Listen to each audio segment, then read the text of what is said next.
everyone wants to take a seat, we'll get the meeting started. Welcome, everyone. It's a great day in Brevard County. This is the Space Coast TBO Governing Board meeting. Today is October 9th. If everyone will please stand for the pledge. I pledge allegiance to the flag of the United States of America and to the republic for which it stands, one nation, under God, indivisible, with liberty and justice for all.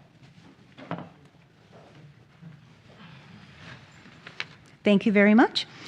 Public comment. Currently, members of the I'm sorry, Zoe, would you please confirm a quorum? Yes.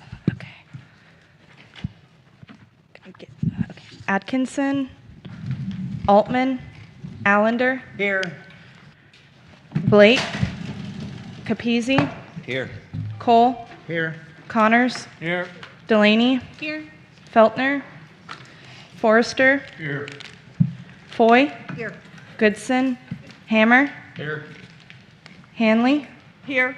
Jaffe, Here. Johnson, Kennedy, Smith, Young, Here. and I don't see, are there any alternates? I don't see any alternates.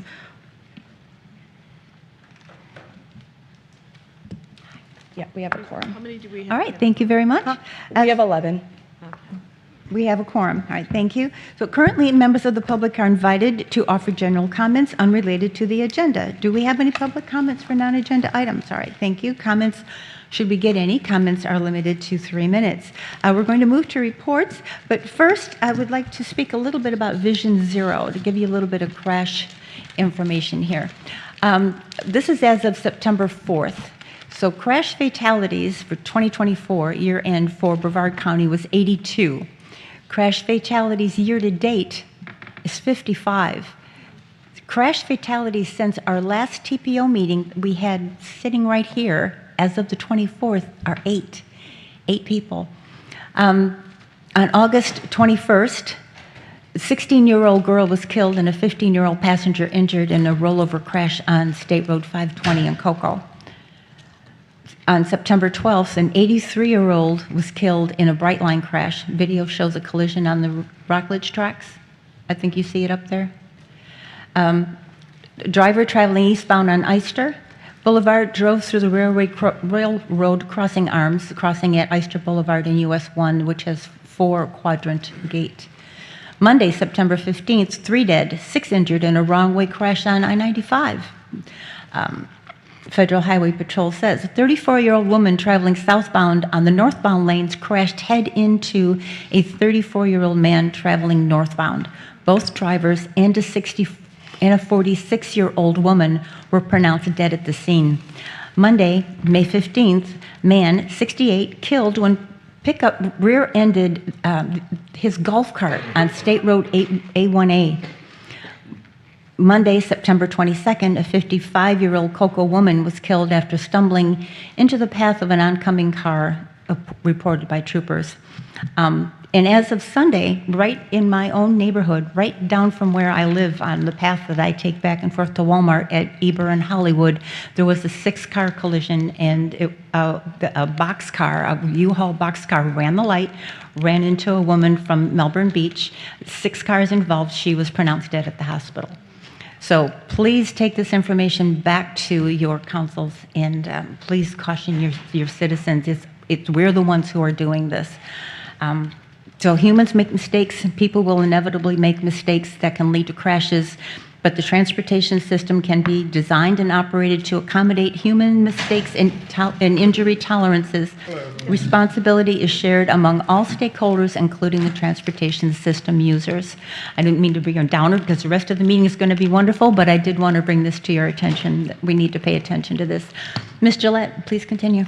Well, thank you, Madam Chair. I appreciate that. It's great to see everyone. In your package, you have the draft Executive Committee meeting minutes of September 11th, and there was a correction on the draft meeting minutes. Also, you have the TPO project status report, and this is for September 2025, and these are projects that the TPO are working on, studies. Also, the DOT developed a video for use by stakeholders for the clearing and grubbing contract for Ellis. And, and this is within the right-of-way. And I think the clearing and grubbing is almost complete. It's due to be complete in November. And once the clearing and grubbing is complete, they are going to put in a performance turf will be installed. And this is all in preparation for the upcoming utility relocation activities, which is scheduled to begin in the spring of 2026. So we celebrate these small wins, but we would like to show this very quick video that the DOT presented.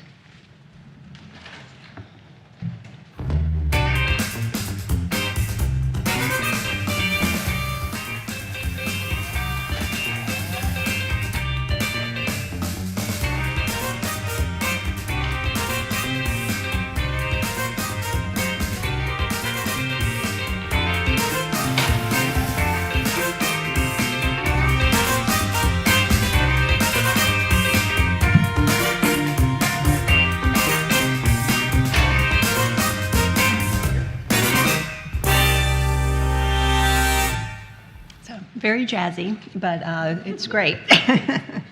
So the last item I have, the Cocoa Brightline Intermodal Station, I want to make sure everyone has an update on that. The City of Cocoa was notified that the federal state partnership grant that they submitted last December, it's been on hold, and we anticipated they were going to rescind it, and they did. And so it has been reissued under the National Railroad Partnership Program. And under President Trump's administration, they now have $5 billion available under the FRA for these type of improvements. So that's really good news. And we are already on it. We are going to have a big kickoff meeting tomorrow. We are working under the City of Cocoa's leadership. We're having our consultant kind of take the lead on the grant. The City of Cocoa will again be the applicant, and the TPO will be the co-applicant. And the application is due January 7th. So we feel really good about this. Third time's a charm, right, Yes, Mayor? Day before my birthday, and that was Presley's birthday, January the 8th. Very good. So we're going to party. Hound dog. Any indication of when the decision may be made? We anticipate, and this is, just a guess, probably the spring of 2026, and maybe even sooner, because, things are moving very quickly up in Washington. So the sooner the better, as far as we're concerned. So, Madam Chair, that concludes my report. All right, thank you very, very much. Public engagement report, Ms. Hemingway.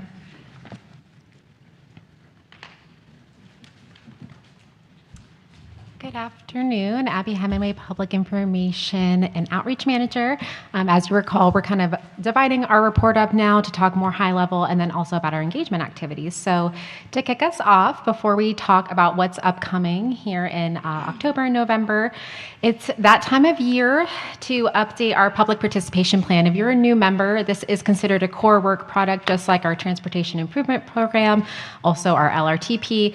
Our public participation plan, the PPP is what we call it, is a core work product that we update every 3 years. So the last time it was updated was in 2022.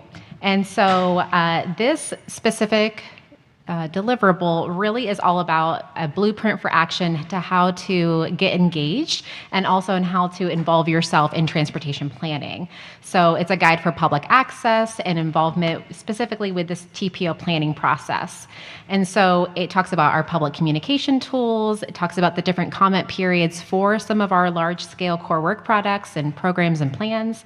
And it also talks about how to get involved, whether you come to a meeting, become a member, and so on and so forth. So this is just for the kind of the good of the group to let you know that the public comment period will be drafting the public participation plan, and it is available for the public and for our members to review for 45 days. And that's going to kick off on October 27th through December 11th, and that will be the goal adoption date. When we come back in December, you'll have a bit more of a presentation on what's been included in this update, any new tools that we use, and some different messaging that we might be doing as the TPO. So you'll get a full presentation on that. And how we are going to advertise it, of course, we're going to be using all of our channels, including our website, social media, e-news, and we'll also be providing at in-person meetings and at our outreach events out in the community. And then different ways that the public can participate. They can get involved and share their input on different channels. So they can call, they can write in, they can email me directly. And we also will have an online public comment portal. That seems to be the trend of how people want to kind of submit their comments. So we'll also be offering that again. And just as our advocates, if you can share in your own communities, whether you have social media pages, newsletters, we'd really appreciate anything that you can do to help us spread the word and how to let people know that they can get involved in local planning activities. Moving on, we kind of did a big recap last meeting, so I'm not going to go too into it, but for August, this is a communication snapshot from August 1 to September 22nd. And of special note, if you can see kind of our trending topics on social media, specifically Facebook, we had a large increase due to we had a great back-to-school safety campaign that a lot of our partners shared out for us, including law enforcement and municipalities. And then in September, as it usually does, National Roundabouts Week saw a huge conversation, lots of dialogue happening there. We're just happy they're talking about it. And interestingly enough, that post alone had more reach than the 4 right there behind it in the top 5. So that just kind of speaks volumes to what interests our community. All right, and then some upcoming topics for coming up here in October. We have Pedestrian Safety Month. We will be pushing that on our social media channels. October 15th is Blind Americans Equality Day. This used to be White Cane Safety Day. We'll be partnering with the National Federation of the Blind for an upcoming event there. And then the same week is Teen Driver Safety Week and School Bus Safety Week from October 20th through the 27th. So we will be highlighting both of those initiatives on our channels and working with some of our partners. And speaking of partners, we really don't do it alone here at the Space Coast TPO. It takes all of our municipalities, our law enforcement, our health partners to really work towards our mission of Vision Zero. And so this is a snapshot of some of the community partners that we worked with in September, but then a bulk of them in October here coming up in the next few weeks. October is a busy month for community outreach. The weather's starting to get cooler. And so Leah, I'm going to pass it over to our community engagement coordinator. She's going to share more about our events coming up. Thank you. All right. Thank you, Leah Nepo, Community Engagement Coordinator. So for the month of September and October, the public involvement team will be staying busy and visible in the community at over 16 events. Our reach is stretching far across Brevard, and we will be highlighting just a few today. This past month's outreach included tabling events, professional panels, and a crosswalk pop-up safety events. Just 3 ways we put education into action and really reinforced our role as the community's on-the-ground resource for safety and engagement. So at the 2025 Florida Planning Conference, the TPO team showcased how collaboration at the local and regional levels continues to drive progress across the Space Coast.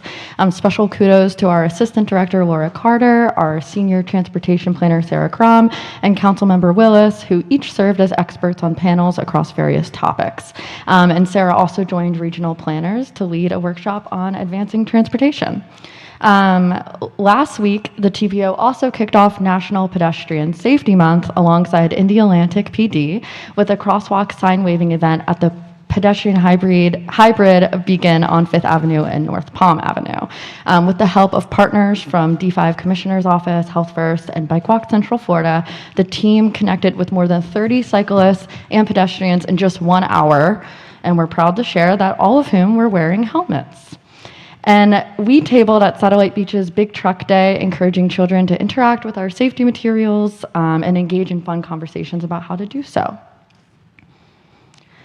In Florida, an aging road user is defined as anybody over the age of 50, with a special emphasis on those over the age of 64.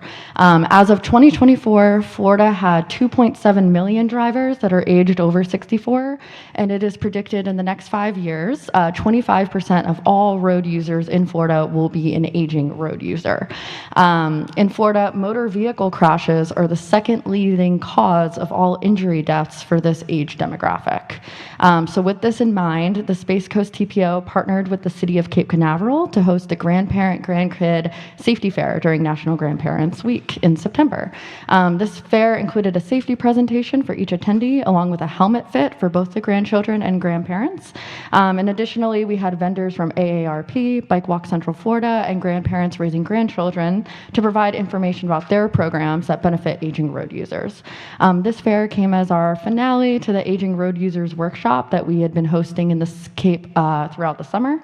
And each person, no matter their age, was able to leave that day with a bit more confidence out there on those roads. Okay, yesterday was Walk and Roll to School Day, a national annual event that's each October, encouraging students to get out of the car and onto the roads. In Brevard County, we had over 25 schools that came out and celebrated in full force. Abby and I attended Coquina Elementary and R.L. Stevenson Elementary, respectively. We walked with their students, handed out goodies, and we got coverage from Florida Today on that event as well. And then coming up in October and November, it's a slew of outreach events that we will continue our engagement and involvement. To highlight some events, the TPO will be going out to each high school that hosts driver's ed throughout the next month, and we're hosting a pilot program about distracted driving. Additionally, at our next BTAC meeting happening on October 27th, there will be a sign-waving pop-up event to close out National Pedestrian Safety Month at the crosswalk of Judge Fran Jameson between the Government Center and the school board building. And then at your seat is a flyer coming up on Sunday, November 16th. The Space Coast TPO will be hosting our World Day of Remembrance for road traffic victims, a day that holds deep meaning to our organization and I'm sure to all of you. It's a time to honor each life lost or impacted by traffic crashes and to reaffirm our commitment to safer roads for all. This event will take place at the Vieira Government Center near the Reflection Pond. So the details are on the screen and registration is on that QR code at your seat. And finally, follow us on socials to be in the know about everything we're doing. Send us events our way and reach out to Abby and I with any questions or requests. Thank you. Thank you, Leah. That was an excellent report. Thank you. Thank you very much. Yes, Mr. Capizzi. Thank you for that. Thank you. Actually, I was just wondering, since I'll be an aging road user in less than 3 years, can we move that up to like 59? I kind of think I'm not there yet. Thank you. All right, the next item is Technical and Citizens Advisory Committee report. Ms. Gillette. The TACCAC met on Monday and unanimously approved all of the action items that will be before you. A summary of actions is at your place. And you also have the draft Technical and Citizens Advisory Committee meeting minutes from September 8th and the 2025 Technical and Citizens Advisory Committee attendance report, if you'd like to take a look at that so you can see your membership. And that's the report. All right, thank you. Thank you very much. Our next is Space Coast Area Transit, which is Terry. And as Terry walks up, I'd like to congratulate him on becoming the new chairman of the Florida Public Transportation Association. Terry, you want to say a couple words about that? Thank you, Madam Chair. I appreciate the congratulations and thank you to everyone else as well. As mentioned, I've been selected to chair the Florida Public Transportation Association. It's an association that spearheads projects for the entire state of Florida, any transit agencies throughout the state, large, small, rural, or urban. And so I've served as the vice chair over the last 2 years and have been recently selected to serve as a chair about a month ago. Oh, congratulations. Thank you again. Today's report will be very brief as far as Space Coast Area Transit goes. Ridership continues to show a positive trend. We are about 4%, well, 4.5% over previous year to date's ridership. However, we saw a slight decrease in the month of August, which is our most recent reporting period. We saw a 3% decrease over the prior year's ridership for the same month and a 1% decrease over the prior month. We attribute it to many days of wet weather, very likely. No other concerns that we saw that could have caused a decrease, but we're still on trend to close the year out, the fiscal year out, with at least a 5% increase over the previous year. And right now we're sitting at 1.7 million for the year so far. Our goal was to see a 2 million mark, but we'll very likely fall a little bit short of that. One other item was, I guess, initiated by some questions, and Chuck brought it to my attention recently. So we have followed up on it. The Clear Lake Road project, as you're well aware, is complete, yourself as well. And so the next step for transit services is to install a series of passenger shelters along the project that were originally described and determined before the project starts. So I've instructed our service planner to start the process and work with our construction coordinators, and we should see those shelters being installed in the not too distant future along those segments of the roadway there in Clear Lake. That is my report this afternoon. If any questions, glad to answer. If not, Congratulations. thank you again, sir. Thank you. Thanks. Thank you very much, Terry. Thank you. All right, our next item is the Florida Department of Transportation, Mr. Chuck Coppernoll.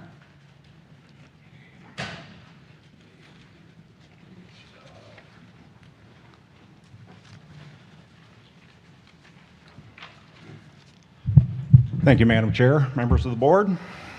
I'm Chuck Coppernoll with the FDOT. First, I'd like to start with some project highlights. First of all, US 1 from Century Oaks to Myers Drive is a safety and operation improvement project that will be starting on October 27th, 2025. And we have some completed projects. US 1, which was divided into two segments as a resurfacing project, has reached its final acceptance on September 5th, 2025. And the Hurricane Bridge Slope Restoration Project on State Road 528, 404, 520, and US 192 received its final acceptance on September 16th, 2025. And one event to report is that the FDOT District 5 Work Program public hearing is scheduled for October 20th to the 24th. This will be an online option that will be available these days 24 hours a day with the ability to submit public comments online. The open house itself is on the 21st from 3:30 to 5 o'clock p.m. at the FDOT District 5 office in DeLand. Address is shown here on the slide. Visitors will be able to submit comments at this event as well. And finally, public comments will be opened until November 7th, 2025. So I have some flyers out there on the table. You would like one with that information. And Madam Chair, that concludes my report for today. All right, thank you.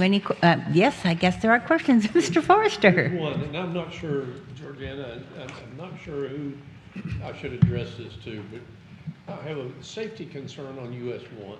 Okay. And that is at the intersection of US 1 and Eyster. Oh, sorry. I can speak up. I don't need a microphone. There. US 1 and Eyster, if you're traveling south on US 1 and planning on turning right onto Eyster, as soon as you turn, there's a crossing, railroad crossing, and there's no markers on US 1 to tell you what's happening at that crossing. I came blasting around the corner thinking I was going through the intersection, and bang, the gate was down. So there's no indicators on US 1 to show you what you're coming into if you turn. So I don't know if we need a signal light there or a couple of gremlins that stand there waving signs when there's the crossings are down. I don't know what we need, but so perhaps just some sort of warning connected to when the train may be coming through. right, or- some kind of indicator Okay. that the gates are down and you can't just go through there, or All right. somebody will eventually take that corner a lot faster than I was and run smack into a train. Yeah. Mr. Forrester, I just want to make sure I got what you said correctly. US 1 southbound travel, taking a right on Eyster. You just Right. run right there. That is So correct. there's so many visual blocks that you can't see until you make the turn. Well, it's not that they're visual blocks. All the signalization is either facing east or west, or there's no signalization turning into that intersection that would indicate there's a train coming. Okay. Just lacking. You know, there's a turn signal there, and it's a pretty busy intersection, Mhm. but there's nothing indicating if you're coming down through there and trying to turn right, there's no indicators. I understand now, sir. Thank you. Okay? All right. Mr. Capizzi? Thank you. Thank you. Yeah, I suppose if anybody's driven 520 lately, you can tell that the water is up. Again, I just want to reiterate that 520 should probably be on a priority list. We don't have a storm right now, and the water is feet from the road. Probably a quarter of all of the sidewalks from east of the 520 bridge are underwater 3 to 6 inches. So again, pedestrian safety, sidewalks need to be raised at least, and the road should be raised. If we had a storm on top of what we have right now, absolutely 520 would be underwater. All right, thank you. Madam Chair, I was just going to say, Mayor, we actually have an upcoming meeting for the 520 Causeway, Cocoa Beach Causeway vulnerability study coming up. We will make sure that we share that. That study will come up with some alternatives as to what can be done, what is the preferred alternative to fix that situation. And once that is determined, then we can get that project on the priority list. Sarah, do you want to add something to that? I wanted to add that, you know, in the interim, because that's very long term, Yes. as we know, but in the interim, we can have Chuck reach out to Suzanne Phillips with Brevard Ops and see if we can't at least get some of that water off of the sidewalks. There's no way. The water is over, the water level is higher than the sidewalks. Yes, So I understand, but if we maybe could they raise could those bring in sidewalks a little pumps bit, or something, and, or, you know. It's absolutely not possible. No. Pumps won't work. Okay, well, either way, we'll have her go out and look at the current situation right now. Thank you, sir. Mr. Hammer? Your solutions are what cost of both. Yeah, I've had a few people ask me about the Ellis Road project. We are sodding where the road is going to be. Is that, I told them it's probably just so there's no water pooling and there's no runoff, because it's probably going to be sitting there for a little while. Is that why we're sodding where the road's going to be? Exactly. Just so it doesn't tear it up? Doesn't and tear, it doesn't the sediment erode. doesn't go down in the ditch and everything Try to else? keep everything as level as we can keep it. Yes, sir. Okay, thank you. I just want to make sure I'm giving the right story. Yeah, Thank you. when I looked at the flyer, they call it performance turf, is that right? Yeah, that's the Which term. I have not heard that term before, so, okay. Thank you. Yes, Ms. Hanley? I have a question. On US 1 and 192, both roads, you have those, I guess it's so that people won't go into the bike lanes and all that. There's those little The concrete. lane separators? I guess that's What they're called. Yeah, those, yeah. Mhm. But I've had a lot of people complain about it. One is we happened to be sitting there watching, I forgot who I was, I think it was a police officer, and he's like, well, let's see how many people are going to hit that one. But the other problem is that a lot of people that have to pull trailers or different things like that have real fear of that. They go, if you blow a tire, if they have to stop quick, they're worrying about flipping over or taking out their tires and doing it. You know, they said that's almost more damage than if we could come up with some other situations there, because they're very concerned about that situation, because if you hit that, you can take the tire out. If you had to pull if somebody had a quick stop and you need to pull out, you know, just go sideways for a second, we're going to have an accident. You know, that's an accident waiting to happen there. So they're wondering what else we can do for those situations. They're on the US 1 and South Shores and 192 in the West Melbourne going into the county area. Okay, I'll send that comment up, ma'am. Okay. Absolutely. Other questions for Mr. Coppernoll? Yes, Mr. Altman, Commissioner Altman. We kind of, in relation to what Frank mentioned in Eyster and US 1, the train crossing, I know we recently had an accident there. Maybe a little report of what caused that, what happened. I've heard different scenarios. Do we know? Is that where the elderly woman? Yes. Went through the Yes. gate? No, I'm not aware of what exactly happened. Of course, the video does show her hitting the arm, the gate, and kind of hesitating, and then she just kept on going. It could have been a medical emergency. I'm not sure that, I don't know if we're going to ever know, quite frankly, but we would like, I mean, it's something that, we would like to know, what the cause of it is.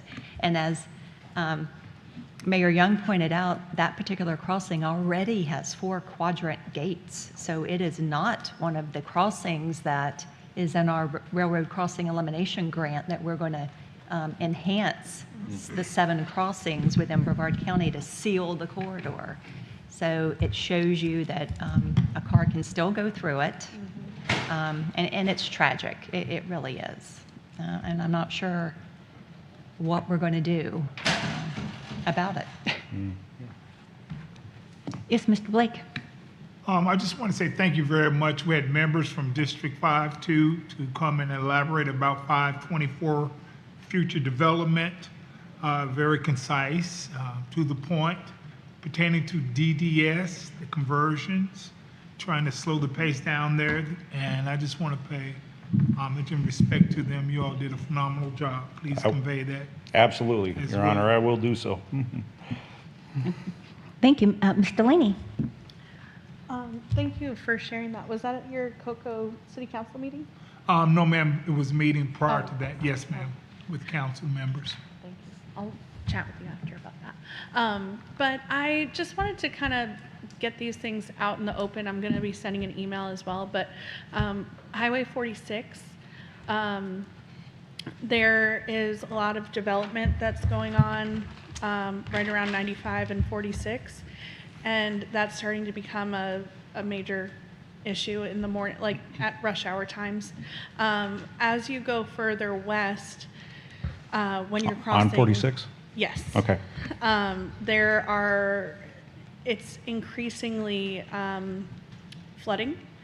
Years ago, it used to only flood in one spot where the St. John's would go over the road, but now it's 4 or 5 spots. And so I know that this is, I've been talking to the St. John some about what we can do and whatnot, but I just wanted to get it on your guys' radar as well that, this is something we should probably be thinking about in the future. And also, I wanted to bring up lighting on Clear Lake. And I know that originally that was one of the major things that were part of the project, and because of cost savings and whatnot, it had to be taken out. But I was driving on there, I drive on there a lot, almost every day. But this time it was at night. It was coming northbound from 520, and that whole area towards the south end of it, south of Dixon, is so dark. And there are so many pedestrians that I don't know if that's something that we can start thinking about, even if it's a safety grant or something, because I mean, I drive that road especially so carefully and slow, and there was people on the edge of the road that I could not see until I was right next to them. And it really shocked me. Like it scared me because there's no give in the space there. And so I'm like every day praying, Yes. that people are on the sidewalks and away from the road, because it's really dangerous to navigate that area at night. Okay. And then there was one more thing.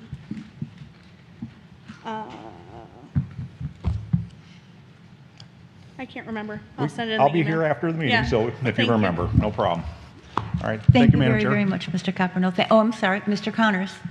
First of all, I just want to say, Chuck, thank you for everything that you do. To reiterate Mr. Forrester's point, I think the challenge is, as you're driving into that turn lane, you're mostly looking at the intersection, whether you can turn, whether it's safe to kind of make that right. So if you're looking at the intersection where all the traffic is, and you think you are safe to continue in your lane, and all of a sudden the train's in front of you. So I think that's kind of where they were getting at is, you're focused right here, and you're you're turning, right? Too hard to direct your Crossing attention from signals this are to not this. visible. Yeah. Is that what you feel Yeah. it might be a problem? Yeah. Okay, Because okay. it's also, Crossing signals are not visible from that turn. because I think it's not, I think it's even sharper than a 90-degree turn, if I remember correctly.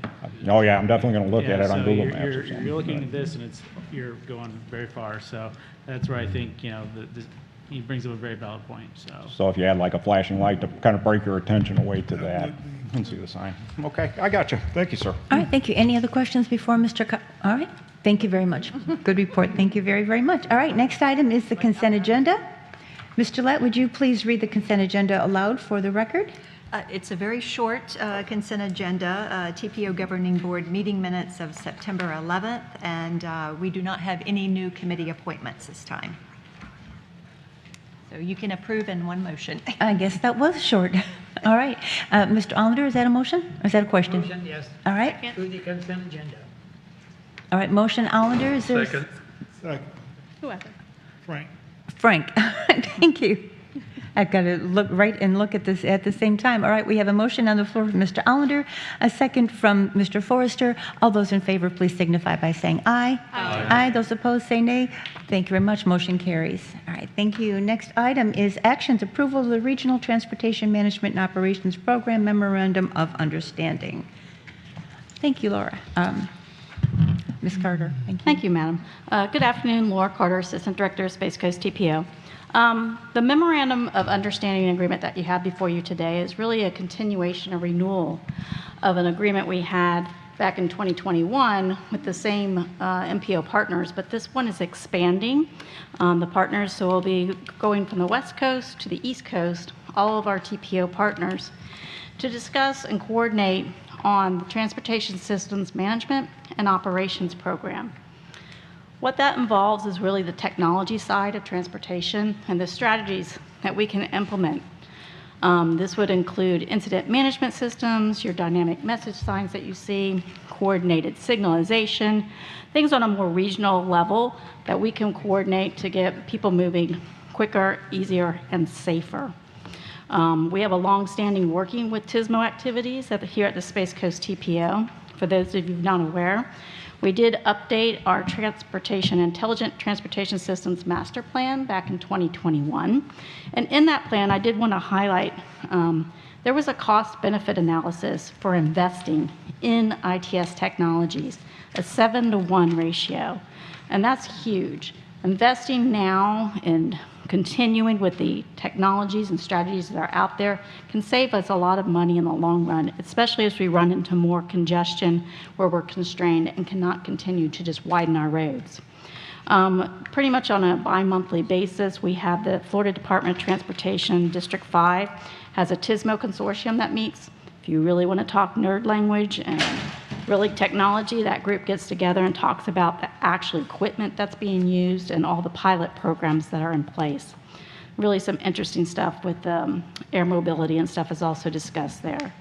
We are, next Friday, relaunching our Space Coast TSMO Consortium, which is comprised of those operating agencies utilizing ITS now in Brevard County. Brevard County has an ITS system, which we do have the Transportation Management Center that's going to be under construction that we're moving to. City of Titusville, Melbourne, and Palm Bay are all going to be part of that consortium where we can collaborate and share information and resources. We also already include ITS in our list of project priorities, and we are wanting to be part of, again, this continuation of a memorandum of understanding, more to a higher level policy where we can coordinate more of those regional strategies. You think about truck parking and those signs that you see on the roadways that let you know how much parking is available. That all has to be coordinated on a much more regional level. So this will be a great partnership, a great opportunity to implement the strategic plan that is in your agenda packages, and that first tier 1 task that they've identified. And this partnership will help all of us in the Central Florida region. So we're just asking today, one of the things that's also part of this agenda item is the approval of an amendment to our UPWP. Year and a half ago when that was developed, this was not anticipated. So we do need to have approval to amend that agreement so we can include this memorandum of understanding. Thank you. Thank you, Ms. Carter. This is not a roll call vote, correct? I No. believe we don't have, all right. Is there a motion on the floor? So move. All right, thank you, Mr. Blake. Is there a second? Second. I'm sorry, I heard, oh, Mr. Forrester again, okay. Thank you very much. There's a motion on the floor from Mr. Blake and a second from Mr. Forrester. All those in favor, please signify by saying aye. Aye. Those opposed say nay. Motion carries. Thank you very much. Next item is approval of the 2026 legislative policy positions. Ms. Gillette. I will come up here to present this. At your place, you should have the draft 2026 legislative priorities. Do you have that at your place? Oh, I see it. Okay, great. Each year, the TPO develops a set of policy positions that are used to really convey important areas of focus that impact and influence the TPO and our member governments. So staff is recommending one update to this draft policy positions for your consideration, and I'll get to that in just a minute. But I'd like to highlight just a couple positions that are very relevant. But first, I want to also just kind of remind everyone, the TPO cannot lobby. The TPO is federally funded, and we look to our member governments to really carry the water for us when it comes to this. We were actually highly encouraged a couple of years ago by the state DOT and Federal Highway to take the term legislative out of our policy positions. So you see at the title, we call it the Space Coast TPO policy positions, and we don't even use the word legislative. So that is how particular we need to be very careful about what we do. But we can have informative discussions with our legislators, which we do, but we can't attempt to influence legislation. So that is something to really kind of keep in mind here. So on page one, I want to, as you can see here, there's really three overarching priorities that focus on funding, safety, and technology. So I just want to talk about the funding, the top one first. And that is to increase funding for transportation that does not negatively impact the State Transportation Trust Fund. That is really focusing on appropriations or earmarks. They can be good and they can be bad in the planning world, that is. If you're going after an appropriation, and we certainly want to support it, we will certainly provide letters of support, and I would never discourage any of our member governments for going after an appropriation, especially considering the financial situation that we're in, and if it's a priority project. But just please make sure that the appropriations that are passed come from non-transportation funding sources, such as general revenue funds. If the funds are coming out of the Transportation Trust Fund, that's not considered new money. All of the funding in the Transportation Trust Fund are actually on projects in the DOT's work program. So if we get an appropriation for a project, the DOT is required under state law to implement that project. And if it is coming out of the Transportation Trust Fund, they will likely come to the MPO and they will likely say, okay, what project do you want us to pull that money off of? And we, for instance, Ellis. We certainly don't want that. So it's important to know the rules of the game. It's been many, many years since that's happened to us, but it does happen. And they will be looking to the MPO to find a project in our work program to pull the money off of. So it's just something to keep in mind that I just kind of want to bring to your attention. Moving on to page 2, I just want to highlight 2 things on that page. And at the very top of the page, it really digs into the funding in a lot more detail. The first one funds the Transportation Regional Incentive Program, TRIP, at a predictable level. So TRIP funding comes from DOT stamp revenue, and it's available at a 50% match It's state money to improve regionally significant facilities. And funds have been diverted to non-transportation purposes a lot. So that funding level fluctuates up and down. We have gotten our hands on a lot of TRIP money. There's TRIP funding all over Ellis for construction. There's 50% TRIP money on the county's traffic management center. We use TRIP money to fund the PD&E for Malabar West. And I think we've used TRIP funding to fund half of the Babcock PD&E funding back quite a few years ago. So TRIP funding is great. Just here recently, legislation was promoted to actually take this funding and actually move it over to affordable housing. If that would have happened, because the DOT did contact us, that would have taken all of that funding that we had on projects, and it would have went away. And so basically Ellis would have been only partially funded yet again. So this is important funding that we use all over our work program. Brevard would have been hit probably the hardest, according to DOT, but all of the MPOs would have been hit as well. And then I'd like to go down to the fourth one down. Study potential revenue replacement options for the current motor fuel tax, which can no longer fully support the current or the future needs of the Transportation Trust Fund. FDOT has to do a study, and the legislature can fund and direct them to proceed to do a study. This is something that I know DOT would like to do.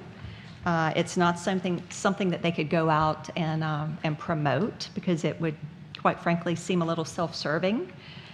But they need the ability to be able to dig into what the options are. What is long-term? What are we going to do? It's not a big deal right now, potentially, but if the EVs and hybrid vehicles continue, and they probably will, it's going to be a problem, and it's going to be a serious problem, not to mention the fact that costs increases is continually going up. And here on the Space Coast, we have a lot of needs, and we know how expensive widening projects are. So this is something, those are the two things I think are really important as you are out and about. You wear a lot of hats. If transportation comes up, this is something that we would really appreciate that you keep in the back of your mind. I mean, there's a lot of policy positions here, but those are two things that are very, very important that I think would be advantageous to all of us if you would focus on that. Okay, and then moving on to page 3. At the top of the page, this is the one change that we're proposing that we have added. Florida needs updated and clearer safety laws regarding e-bikes and e-scooters. Especially because the recent legislation, it gives local governments more power to create stricter ordinances, which is great. It was part of the micromobility law, but it can lead to confusion, and we need standardized safety requirements for e-bikes and e-scooters. So we're proposing to add support safe operations for electric bicycles. So we would like to expand the recent micromobility law to address safe operation of electric bikes. And what we would like to do, and this was a suggestion by a Citizen Advisory Committee member, is add electric bicycles and electric scooters. So that is what we're proposing for your consideration. And at the bottom of the page, we just have a QR code where you can look at all of our priorities. And the very last page is our governing board members. So would like to get your thoughts, see if you agree with that proposed addition, or if there's something that we're missing. And get your thoughts on that. Mr. Hammer? I love the e-bike thing. Is low speed, like golf carts and the low speed vehicles, is that gonna be in there as well? Because I know the scooters and the low-speed vehicles are kind of running about the same thing. I mean, the bikes, they need their own lane, but the low-speed scooters, I think that, you know, paired with, I mean, they have 55-mile-an-hour golf carts now. Oh, my gosh. And, I think that, especially in Florida, with a lot of people just shooting up to Publix and shooting up to little stores around, we're seeing them a lot more in Palm Bay, and that's something I've been discussing as well. But I know right now there's something on the books to where if it's on a road that's 35 miles and under, it is safe to, but it's not allowed to. So unless it's within your community, you're there. But something on the books for something that is, I mean, I've seen whole car dealerships close just to sell golf carts. So this is something that's going to be hitting us pretty hard, and it'd be good to get in front of it. You bring up a very good point. In fact, there was a little bit of a debate about that at the TACCAC, and the question was, is why don't we have that on here? You know, there is a state statute that really does differentiate between a low-speed vehicle and a golf cart, whereas for e-bikes and e-scooters, there isn't. Basically, you follow the same laws as a pedal bicycle. So that was the reason why we didn't consider doing it. An LSV, low-speed vehicle, you know, it has to be over 20 miles per hour, but not over 25 miles per hour. So if a vehicle is going as fast as what you're saying, I mean, my goodness, how dangerous is that? So they have modified it some sort of way to where it's, you know, it's just going the speed of a vehicle, a car. But there are very specific rules, as you pointed out, about LSVs. You know, it may be operated where posted speed is 35 miles per hour or less, whereas a golf cart, that's not the case. And an LSV has to have all of the safety features, title, registration. So there are rules, and I'm not opposed to putting it on our policy positions, but I'm not sure what to say. I'm not sure what we want the legislators to do above and beyond what they've done. So I'm open to hearing from you guys. I mean, they just said a kid got hit in the back on A1A by a truck while he was going down the road with his golf cart. So, I mean, we kind of have something that wasn't put on the table by us, put on by an unfortunate incident, and it didn't say what kind of injuries were abstained, but yeah, he was a 68-year-old man and he died. Oh, really? Okay. Well, then that's something that, even though I mean, I know we have our legislation or our priorities here, or our positions here. How's that? Positions. Because we can't say legislation. Our positions here, but it would be nice to have just this on the table for next year, because I think this is where we're going to start to see it. It's not going to go away. It's a problem. It absolutely is. I have a question on that. Yes, Ms. Delaney. Oh, I'm sorry, Mr. Forrester had his hand up first, and then we'll come to you. Thank you, Ms. Delaney. It's on the same topic. I'm offering a word of caution, because if we're talking about the state doing this and the legislature getting involved, you don't know what's going to come out of there. And we've, you know, all of us in cities and county governments have lobbied against one-size-fits-all stuff coming out of the state. And Mayor Blake over here is the champion of that. And so if we get into a state mandate, you know, we've got little communities out here in Central Florida where they don't have a sidewalk. It doesn't exist. All they've got is a 2-lane highway that goes through the middle of town. And so I think the one-size-fits-all, I'm not saying we shouldn't do something. I'm saying to be very careful what you ask for. Good point. That's all. I don't have a solution. I wish I did. Maybe if I thought about it a while, I could come up with something. But I'm just saying, you know, it starts getting up in Tallahassee, it starts scaring the hell out of me, so.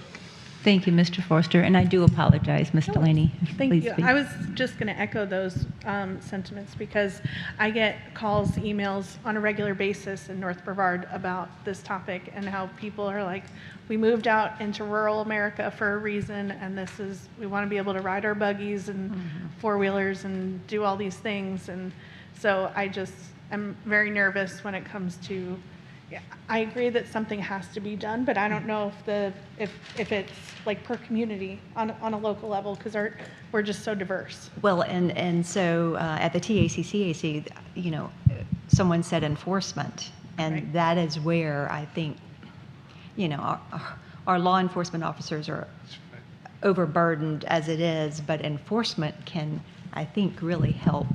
But it would have to be very specific with the community. All right, thank you. It's Ms. Foy. Yes. I'd like to just maybe share a best practice that we have in Indy Atlantic, and this will, I'll give full credit to Police Chief Mike Connor. We had an uptick right after Christmas, coincidentally enough, of e-bikes, and we have sidewalks, and these middle schoolers that aren't yet 16, they prefer the streets because they can drive fast and faster. So our town limit, speed limit is 25 on our collector roads, and our secondary roads are 20. And they go upwards north of 35 plus miles an hour. So our police chief, fielding complaint after complaint, came to our council meeting and said, here's what we're doing, and this is a message to all the parents. We are going to stop these children, and we are going to issue, we don't care if they're not 16 yet and they don't have a driver's license. We're going to give them a traffic ticket, and they're going to get those points hit. They have to pay the fine immediately, obviously the parents would, and they will get those points on the day that they get their license. And they got out ahead of it, and I shared that with our South Beaches Coalition, and some other of our beach communities are going to adopt that process as well. So that's a law enforcement issue if it's on our streets. Wow. Thank you very much. Thank you for that. Thank you. Yeah. Yes, Ms. Hanley. Okay, on the motorized, because this came before council and it was before I was on council, but watching everything with the licensed golf carts.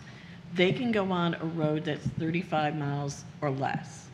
What they were doing, and I do believe it was Indy Atlantic, don't hold me, that might have been Indian Harbor Beach. They were going to, because on a lot of places on A1A, down in Melbourne Beach, I know in Melbourne Beach areas, it's down to 35 or less. So some of them, what they were going to do is make it 36 miles an hour so that they could not have the motorized golf carts on those roads, just by that 1 mile per hour. So that would solve a lot of problems on that situation.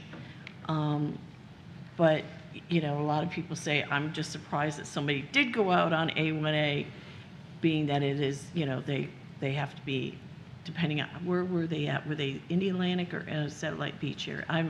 I know it goes up. It just says on A1A, 68-year-old man. You know how it goes up and down, it goes up and down in that area. So we might look at that where certain spots, we go up to 36 miles an hour and they cannot be on that road. So we can cause on the major thoroughfare, like A1A, they cannot be on there. Or I don't know what South Patrick is right now, because like I said, there's different spots in there that we don't have to go through legislative situations, but we just say, this is what we're going to do to cut it out without having to go any farther than that. I'm not sure that we could get DOT to put the speed limit at 36 miles an hour. But they were doing, they were going back, you know, they wanted us to, the city of Melbourne, to look at it because we have part of A1A too. Okay. So that might be a situation All where right, we thank might. you. Hold on, Mr. Hammer. Mr. Capese has his hand up. Thank you, appreciate that. I echo his sentiments. I really don't like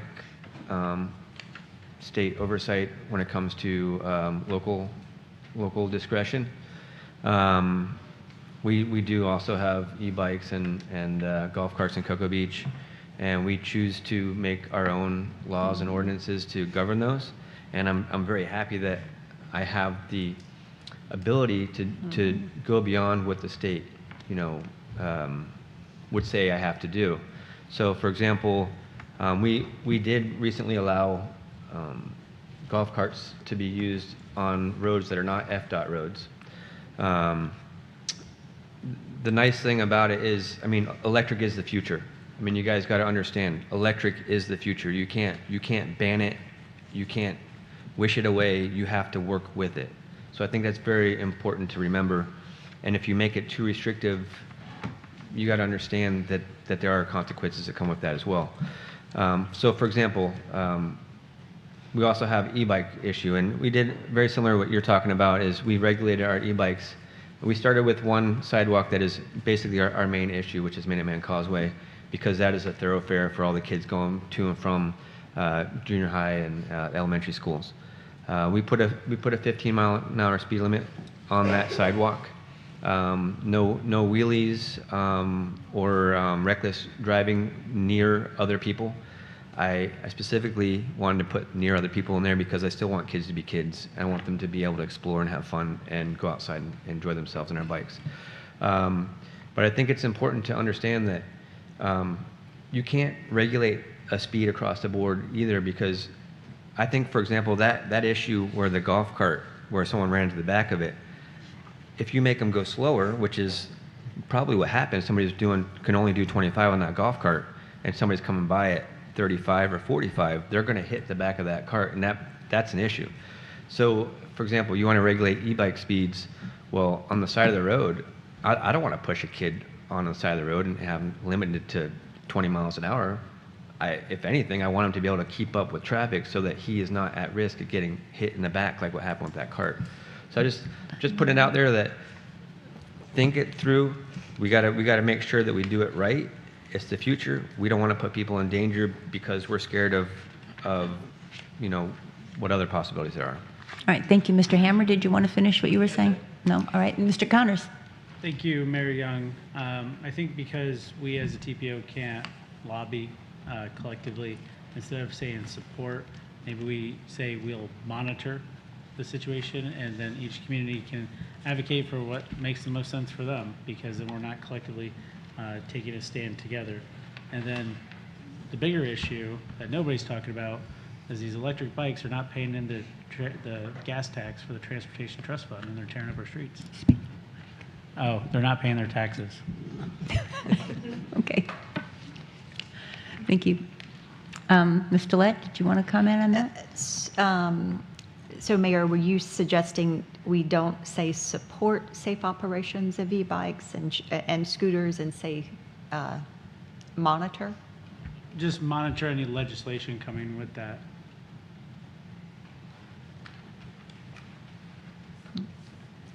All right. Well, I will.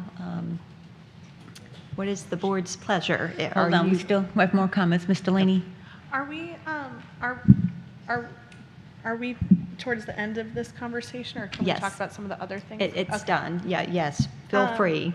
So one of the things that I was a little surprised to hear from one of the members of the state was that they were under the assumption that we could go and advocate for more funding from the district, because I was talking to them about how the other districts in District 5 get a lot more money than we do in Brevard County and so on. And which that's not how it goes. We kind of get told how much we get, right? Well, we turn our priority list over to DOT. Right. They monitor,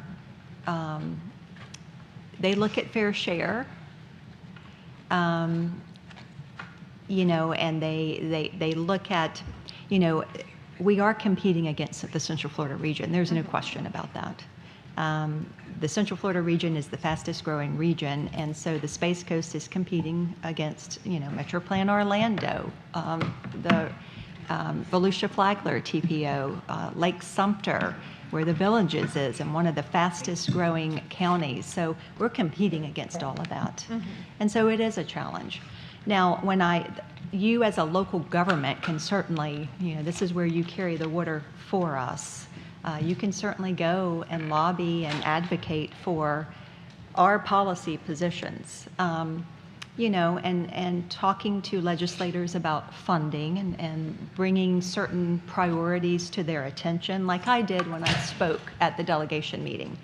I thank them for Ellis, and I mentioned that we have the 401 bridge that is so important, and we have South Babcock and Malabar. So, these are all important things that we want them to help us with. And I also mentioned State Road 524. See, they're all my babies, okay? But it's just like bringing the money. And so I want, please feel comfortable doing that. It's just me as the director and staff we can't lobby. We can't use federal funding to lobby. Right. But you can certainly use your voice to talk to our legislators. But we do have to walk that fine line, talking with Secretary Tyler and talking with the district is very important instead of going, I think he would want to sit down first. We sat down with Secretary Tyler and we went over all of our priorities, and we have that relationship. We talked to staff about that. But when the department funds our priorities, everyone wins, but we are competing. So there's just, it's challenging. Right. But I guess I was just looking for clarification on that money is, we're basically told, as a TPO, we're told how much money we're allocated. Only that, actually, no. In our area. No, we turn our priority list over, and the department funds our priorities with available funding. What we do get as a TPO organization, we get, the TPO gets $7.5 to $8 million a year in our federal funding that we use for projects. That's not a lot of money for transportation, so basically what we are able to do is we take that $7 to $8 million, we get that every year, and we leverage it. Again, that's how we funded the PD&E for Malabar. We used half of that and got TRIP funding. It's how we funded the PD&E for South Babcock. Basically, we're leveraging it. We had our SU funding, it's called SU, all over Ellis, and then we were able to put money along with it. So basically, we're leveraging as much as we can to get as many of our priorities funded. So we do get an allocation for the TPO. But as far as the DOT's state and federal money, right, we turn over our priority list and they fund the projects as they see fit. Okay. And so I think I also wanted to say something about the move over for people.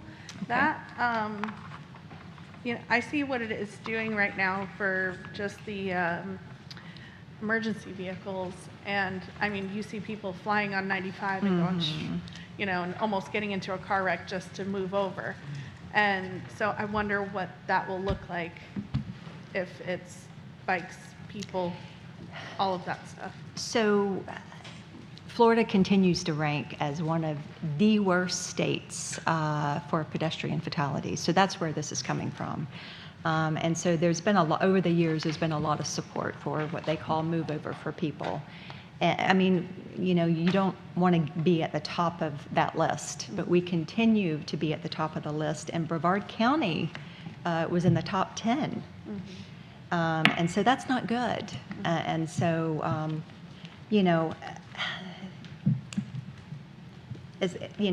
pedestrians, bicyclists, disabled individuals, it's just, if you're going to move over for a vehicle on the side of I-95, it's like, surely, most of us would move over anyway. Right, exactly. You wouldn't think you would need a law for that, but apparently you do. So that's where that's coming from. Is that your questions, Ms. Delaney? Yes. We're good? All right. Are there any questions on this item? Before we ask for a motion and a second and approval of the changes, you have the changes? I'm not clear, are we taking out the part about going to the state for more regulation here? So it sounds like to me we're going to, this year, we're going to leave the golf cart discussion off. Perhaps we revisit it next year. And the e-bike. And so for the safe operations for e-bikes and scooters, do we want to change it from support to monitor or keep it at support? Because it sounds like everyone is pretty much in agreement with that one. There are no laws for e-bikes and e-scooters whatsoever. I think monitor. Can we do a vote just for that one, and then see if you want to add it? That is the only new position. So if you're, you know, whatever your pleasure is on that one, do you want to keep it at support or monitor? And that will finish the policy position. What's the wishes of the board? How many people wanted to go to monitor? 1, 2, 3, 4, 5, 6, 7, 8, 9, 10. I think that's pretty much priority. Okay, all right. So then can we get a motion to monitor? Right. And actually, actually, the whole thing is the approval. The motion is to approve. Approve the policy positions with the change from support safe operations for electric bikes to monitor safe operations for electric bikes. And e-scooters. And e-scooters. Gotcha. All right, thank you. And there's a second? Second, Delaney. Second from Delaney. All right, thank you. All right, all those in favor, please signify by saying aye. Aye. Those opposed say nay. Motion carries. Thank you very much. Well, that was easy. Thank you. Okay. All right, next item, Ms. Carter, and this is going to be legal services agreement. Thank you. As you recall, last month, Georgiana had mentioned that we received word from our legal representative, Christine Ottinger, that she was resigning from the firm, which she had taken over for Mr. Gugelman, who had served us for over 30 years. We had also discussed that with the executive committee, and we were given direction to really look into a contract with our partners over in Metroplan who utilize Dinsmore and Shoal. One of the things that we were considering, is the existing firm of Weiss Sororita. If we were to go with that firm and continue with them, they're located in South Florida. They're not local. We're having to pay additional fee for a long travel commute to come up to our meetings every time. And we looked at other areas surrounding us too. What's that slide's not in there? That Indian River MPO, they utilize the county legal services because they're embedded with the county down there. Volusia Flagler TPO to the north, they actually are out to bid right now and are selecting a new legal representation. And then Metroplan Orlando, as we mentioned, utilizes Dinsmore and Shoal. So we did go and work with them. That firm has over 750 attorneys nationwide. They have a deep resource for utilizing them. And then Mr. Jay Small, I would like to introduce Mr. Small. I hate to call you out. He has made the trip over here today to meet with our executive committee and discuss his experiences. He has over 35 years with the firm. He's worked with the Metroplan for at least the last 8 to 10 years as their lead counsel. He has great extensive knowledge of how MPOs operate. And the contract itself, which is in your agenda package, the rates that are in there are $450 per hour for partner, $375 per hour for an associate, and $185 for paralegal. The agreement would be effective for 1 year. We would annually extend that annually with a review. One of the recommendations that was approved by the executive committee, and they did approve moving forward with the entering into the agreement with them, was to change the anniversary of an annual increase from 7% to 5%. So at the maximum that we would be increasing the rates would be 5% per year. With that, I would like to have any questions, but recommend approval of the legal services agreement because we do not have. Mr. Capizzi. Do we know how much money we spent in legal fees in the past year? It really fluctuates year to year depending on how many agreements we have. Some years, like this past year, is probably going to be $15,000, $20,000. The rates that are in the new proposal are, pretty competitive with what's out there. I don't anticipate our rates increasing all that much. When we have a year that we don't have very many agreements that have to be reviewed, it could be maybe 15,000. Okay, thank you. All right, thank you. Any other questions for Ms. Carter? No? All right. Motion to approve. I'm sorry, I'm seeing, are you pointing to Mr. Altman? Yes. Mr. Altman, do you have a question? I was just looking at the agreement. Are we paying for travel time? I know Yes.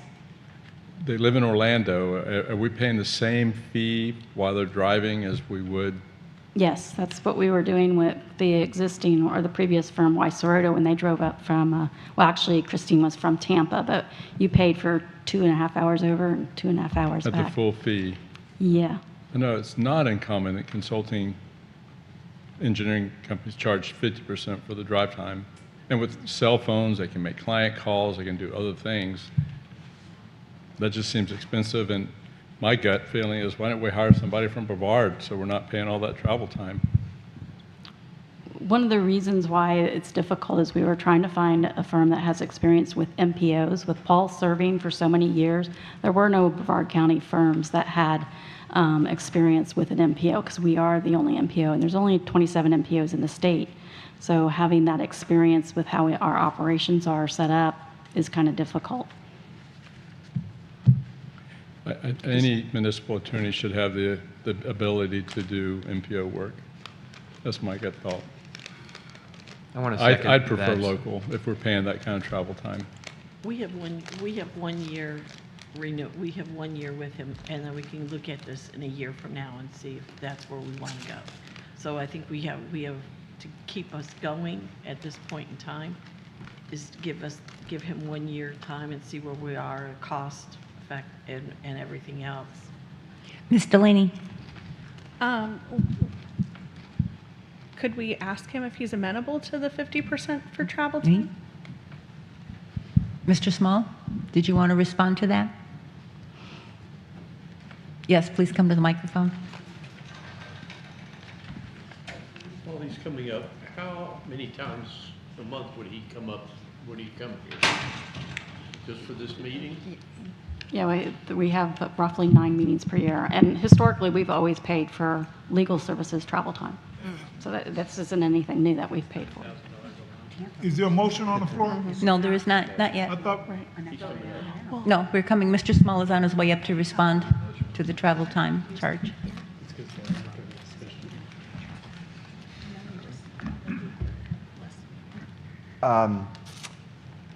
I don't mind taking it up to our executive committee to make that adjustment. As I explained to Ms. Carter and Ms. Gillette, part of the dynamics of a big law firm is there's only so much leeway that I have to compromise my standard hourly rate, which is $6.40 an hour. My effective hourly rate is closer to $7.90 an hour because I do condemnation work. I don't mind doing that, and I can represent to you that I think that given my effective hourly rate, the powers that be up in Cincinnati will stay out of my way. Since the agreement that the board has in its agenda package needs to be revised, because I don't want to have a cross through where we go from 7% to 5%. I'd prefer to have just a clean agreement. It'd probably take me a day or two. If that's the direction of the board, I think I can have a revised agreement back to staff at 50% for the travel time and the 5%. There's also another blank that needs to be inserted. I need input from staff on that. So I'm fine with taking that back if that's what the board's preference is and direction is. Any other questions that? Any other questions from Mr. Small? No? All right, thank you very much for responding. Thank you. All right, so are we going to leave this here and accept it the way it is, or are we going to wait for the revised contract? Ms. Carter? I would like permission for approval if that is approved by his firm, because we don't meet again until December, Right. and I have multiple contracts I Make need a legal motion advice to on. approve the recommendation stated by Esquire Small, so he can get their approval by his company. All right. We have a motion on the floor from Mr. Blake and a second by Mr. Jaffe. All right, all those. Real quick, so you were saying we're voting if he brings it to half, then we'll approve it. And the 5% as opposed to the 7%. Yes. All right, so we have a motion on the floor from Mr. Blake and a second from Mr. Jaffe. All those in favor, please signify by saying aye. Aye. Those opposed say nay. Motion carries. Thank you very much. All right, next item, Ms. Crum. And this is Governing Board Strategic Plan. Thank you. All right. Good afternoon, Sarah Crom, Senior Transportation Planner. I'm going to try and keep this relatively short and sweet. So this should actually say 2007 to 2009. I apologize. We made the decision to change it from fiscal year to calendar year because you serve under a calendar year rather than a fiscal year, as your term starts in January. So I apologize. I made that change after making the presentation. So as you recall, back in April, we had a workshop, and I'll touch on that shortly. But so right now we're bringing the draft board strategic plan forward to you to kind of give you a sense of where this falls in our organization. Is obviously you're the governing board. You provide us policy and direction for the TPO as a whole, 19 elected officials, and you fall under Florida Statute 339.175(2)B. You guide the governing board strategic plan, which provides specific actions for the governing board members and provides direction to staff for their strategic plan. We then annually develop a staff strategic plan, which outlines the activities that the staff is going to be conducting that year. And then that ultimately leads into our Unified Planning Work Program, which is our 2-year working budget, essentially. It's where we actually take items within the staff strategic plan and all of the activities that we have to complete within those 2 years, and we put money to those, and we plan out staffing resources.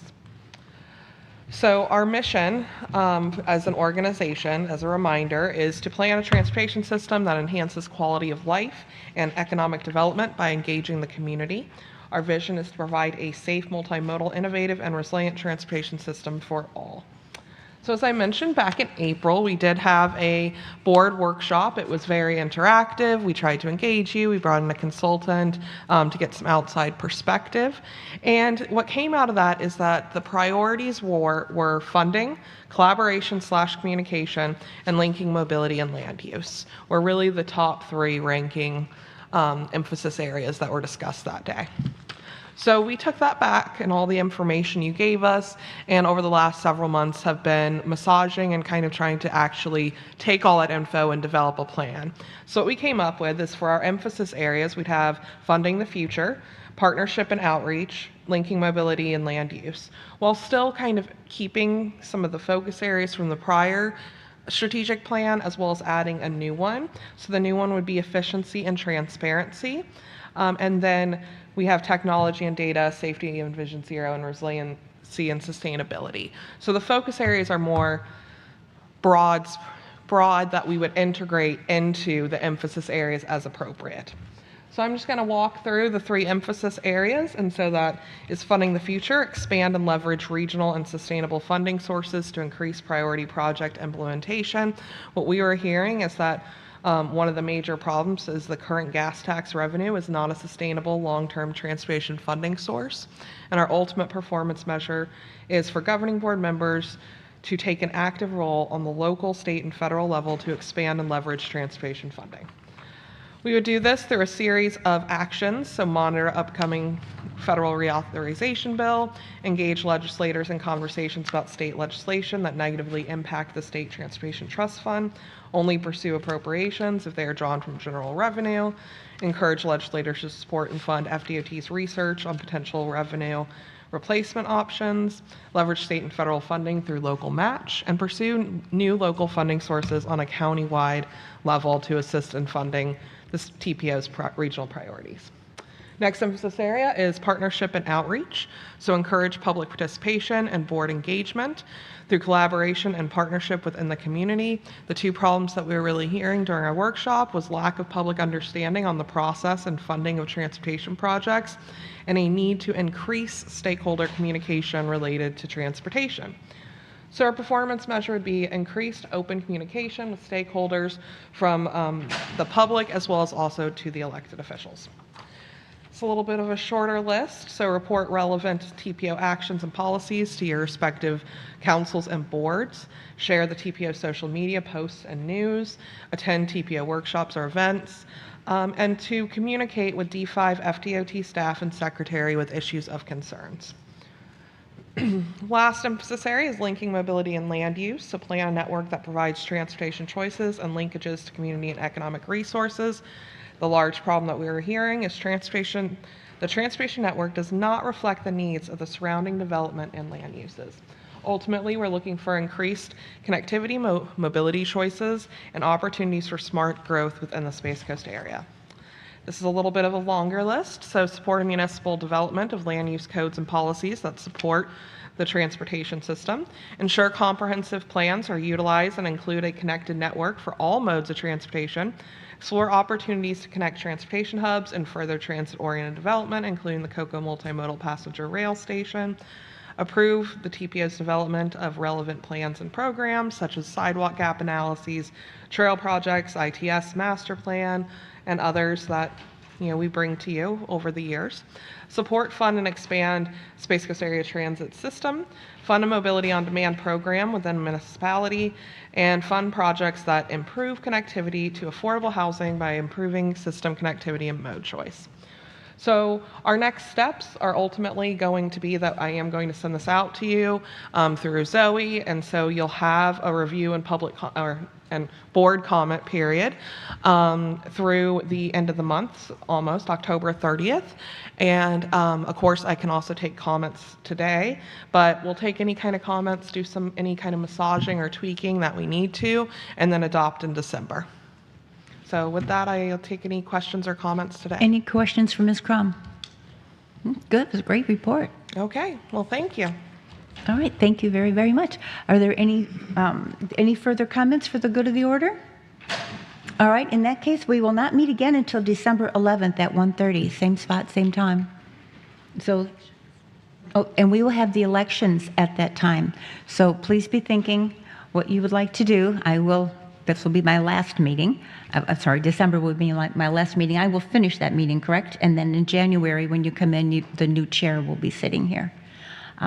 Anything else, Ms. Gillette? You will still be on the board, but your term limits have ran out. Well, I'm going to let my board know because someone else may want to be the TPO person, so it may or may not be here. So goodbye if I don't see you. But I'll see you at any rate. I'll see you December 11th sitting here. So we are adjourned. Thank you very much. Thank you. Good job. Mr. Altman, could you hold on a second?